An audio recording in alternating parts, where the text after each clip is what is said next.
کہ انہیں یاد دلانے کی نوبت آتی؟ بھئی یہ تو اس کی ضرورت ہے جو کبھی کبھی بھول جاتا ہے اسے. وہ تو اتنا یاد کرتے ہیں، اتنا یاد کرتے ہیں، کائنات کی ہر چیز اس کی تسبیح کر رہی ہے نا. ام من شیء الا یسبح بحمدہ ولکن لا تفقہون تسبیحہم. کائنات کی کوئی شے ایسی نہیں جو اللہ کی تسبیح نہ کرتی ہو، لیکن تم ان کی زبان نہیں سمجھتے ہو، تمہیں ان کے نطق کا کرتی ہے. ہاں، یہ پہاڑوں کی بلندی میں اس کی تسبیح، آسمان کے رفعتوں میں اس کی تسبیح، درختوں کے سکوت میں اس کی تسبیح. خدا کی قسم میں دیکھتا ہوں تو ان کے سکوت میں بڑی بلاغت نظر آتی ہے مجھے، بڑی فصاحت نظر آتی ہے مجھے. ٹھیک وقت پر صبح پرندے جاگ جاتے ہیں، آپ اور میں تو پڑے رہتے ہیں، ہمیں تو ٹائم پیس کی گڑگڑاہٹ بھی نہیں جگا سکتی، سر کھپا کھپا کے چپ ہو جاتی ہے بیچاری ٹائم پیس بھی. یہ عجیب جانور ہے. اتنا چیخ و پکار کی میں نے کہ دیواریں ہل گئیں، یہ نہیں اٹھتا. کچھ لوگ خود سوئے ہوئے ہوتے ہیں، کچھ لوگ کو ملا کی ملاوٹ والی اذان میں سلا رکھا ہوتا ہے. وہ صبح سویرے جو ملاوٹ والی اذان چھیڑتا ہے نا جی، ایک ہے حرمین کے میناروں سے بلند ہونے والی اذان جو سوتوں کو جگا دیتی. ہاں، اذان بلالی تو اذان بلالی تھی نا. اقبال کہتا ہے الفاظ و معانی میں تفاوت نہیں، لیکن پہلا کیا ہے جی؟ پرواز ہے دونوں کی اسی ایک فضا میں، کرگس کا جہاں اور ہے شاہی کا جہاں اور. الفاظ و معانی میں تفاوت نہیں، لیکن ملا کی اذاں اور مجاہد کی اذاں اور. یہ بیچارہ ملا، یہ ملا بیچارہ جب ملاوٹ والی اذان چھیڑتا ہے، یہ جاگتوں کو سلا دیتا. کبھی مجاہد کی اذان سنیے نا ذرا چکوٹھی سے آگے جا کے، مجاہد کی اذان سنیے کبھی ادھر افغانستان میں جا کے.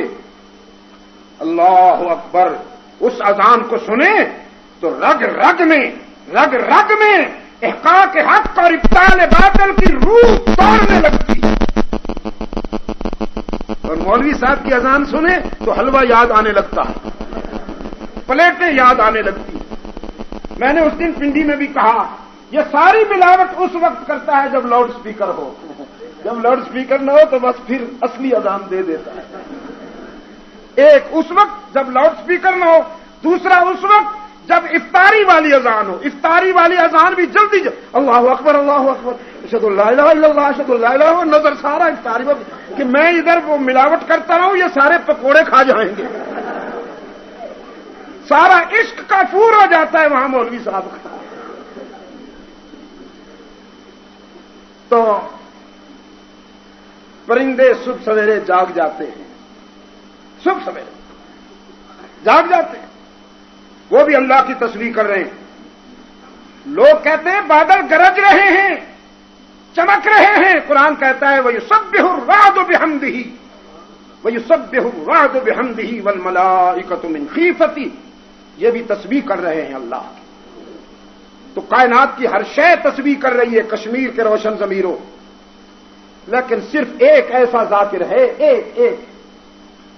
صرف ایک ایسا ذاکر ہے، وہ اتنا ذکر کرتا ہے، اتنی عبادت کرتا ہے، اتنا ذکر کرتا ہے، اتنی عبادت کرتا ہے کہ اللہ کو کہنا پڑا قم اللیل الا قلیلا، قم اللیل الا قلیلا. میرے محبوب ساری رات جو کھڑے رہتے ہو، راتیں تھک جاتی ہیں، تو نہیں تھکتا. پاؤں پہ ورم آ جاتے ہیں، پنڈلیاں مبارک سوج جاتی ہیں، یہ تیری خوشی کی بات ہے. میرے محبوب ساری رات جو ذکر و عبادت میں کھڑے رہتے ہو، یہ تیری خوشی کی بات ہے. میری خوشی کی بات تو یہ ہے کہ کچھ دیر آرام بھی کر لیا کرو. میری خوشی کی بات تو یہ ہے کہ میں تجھے کچھ دیر سوتا ہوا بھی دیکھوں. قم اللیل الا قلیلا. رات کا کچھ حصہ اپنے آرام کے لیے بھی مخصوص کر لو نا میرے محبوب. تو میں نے اپنے اس عزیز سے کہا، اپنے نوجوان سے، کہ وہ بھولے کب تھے کہ انہیں یاد دلانے کی نوبت آتی. خیر، اولل الباب کون ہیں؟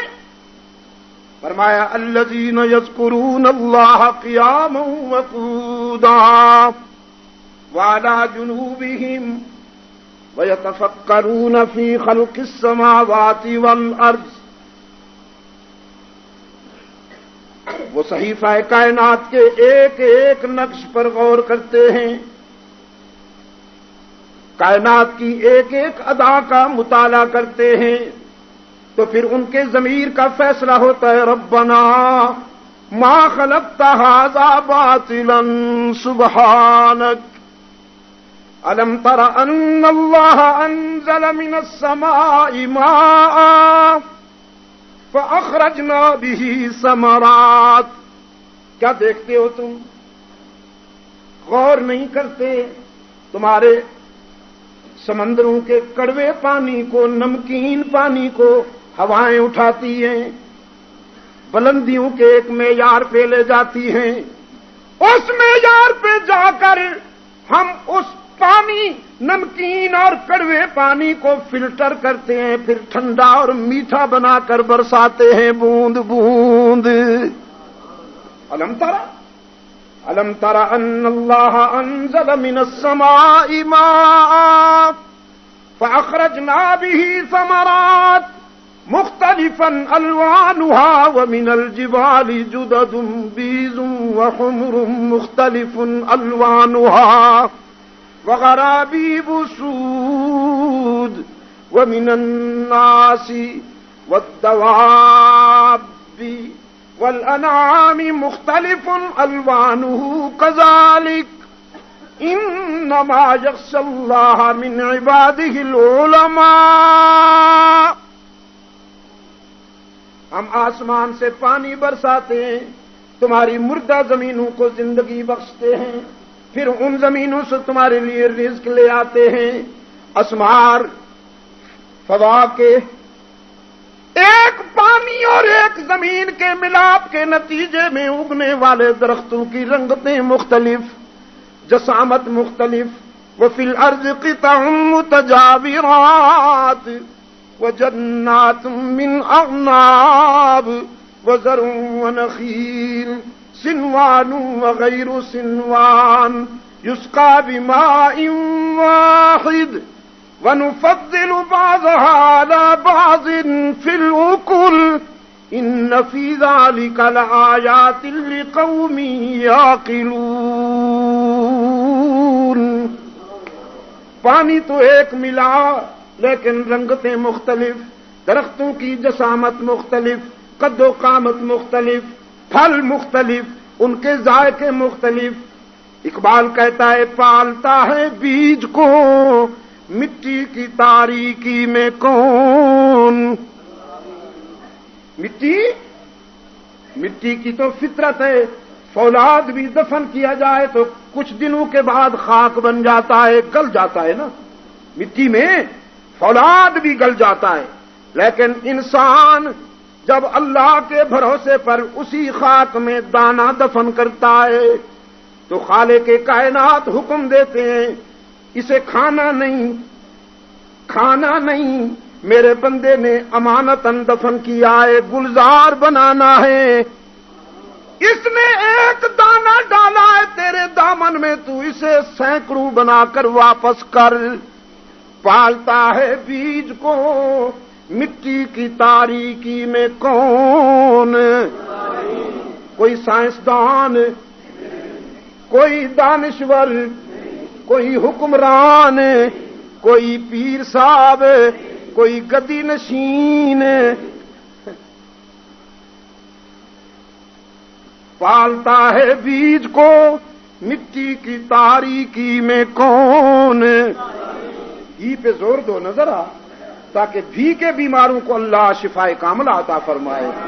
دائیں بائیں دیکھ کے کوئی بھی کا بیمار چپ بیٹھا ہو تو اس سے بھی کہلواؤ پالتا ہے بیج کو مٹی کی تاریکی میں کون.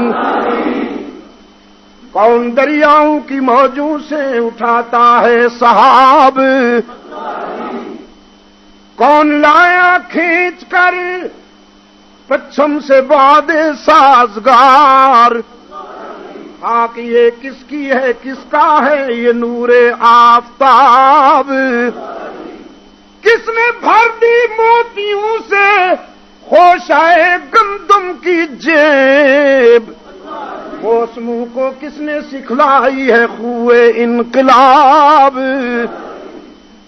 فرمایا وَلَكُمْ فِيهَا جَمَالٌ وَلَكُمْ فِيهَا جَمَالٌ حِينَ تُرِيحُونَ وَحِينَ تَسْرَحُونَ وَتَحْمِلُوا أَثْقَالَكُمْ إِلَى بَلَدٍ لَّمْ تَكُونُوا بَالِغِيهِ إِلَّا بِشِقِّ الْأَنفُسِ إِنَّ رَبَّكُمْ لَرَءُوفٌ رَّحِيمٌ وَالْخَيْلَ وَالْبِغَالَ وَالْحَمِيرَ لِتَرْكَبُوهَا وَزِينَةً وَيَخْلُقُ مَا لَا تَعْلَمُونَ۔ یہ جانوروں مویشیوں میں بھی ہم نے تمہارے لیے عبرت رکھ دی ہے، بصیرت رکھ دی ہے۔ کچھ تمہارا بوجھ اٹھانے والے، کچھ تمہیں اپنا گوشت غذا کے طور پر کھلانے والے، کچھ ساری زندگی تمہارے ڈیروں پنجروں میں بند ہو کر زینت کے لیے کام آنے والے۔ ان ربکم لرؤوف الرحیم، اور یہ میرا یک طرفہ کرم ہے، یک طرفہ ون وے، کہ تم مجھ سے وفا کرو یا نہ کرو، تم میرے بنو یا نہ بنو، لیکن میری مخلوق تمہاری بغاوت نہیں کرتی، وہ بہرحال تمہاری اطاعت پہ پابند کیے گئے ہیں۔ کچھ تمہیں دودھ پلانے والے، وَإِنَّ لَكُمْ فِي الْأَنْعَامِ لَعِبْرَةً نُسْقِيكُم مِّمَّا فِي بُطُونِهِ مِن بَيْنِ فَرْثٍ وَدَمٍ لَبَنًا خَالِصًا سَائِغًا لِّلشَّارِبِينَ۔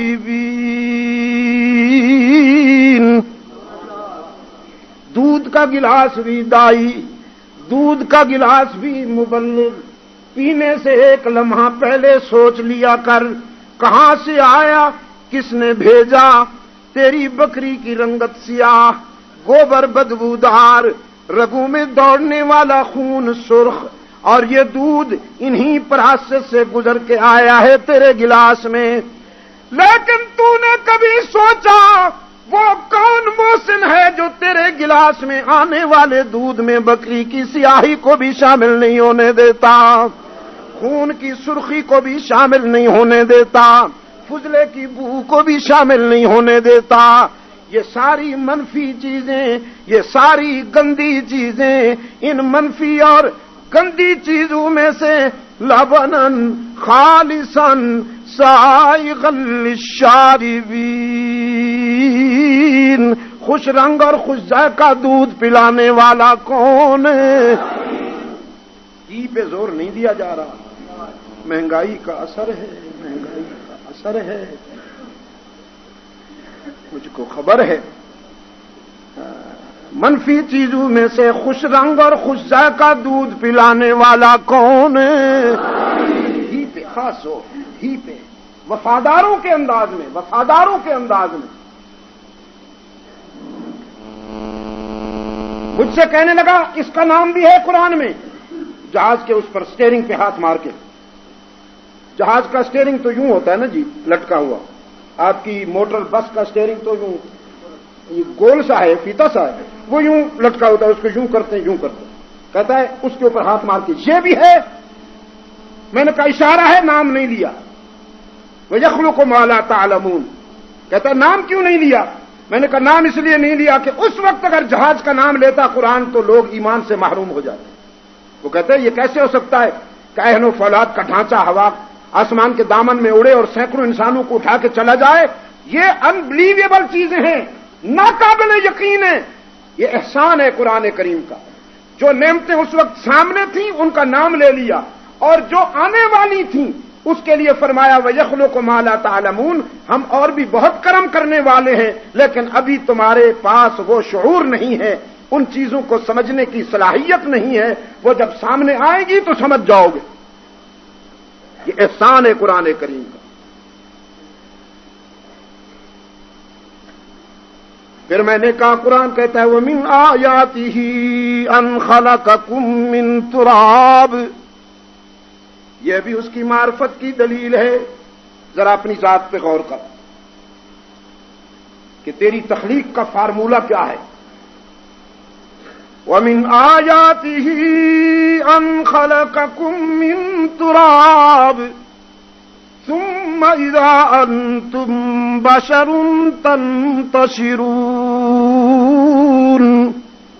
اللہ نے ایک ناکارہ مٹی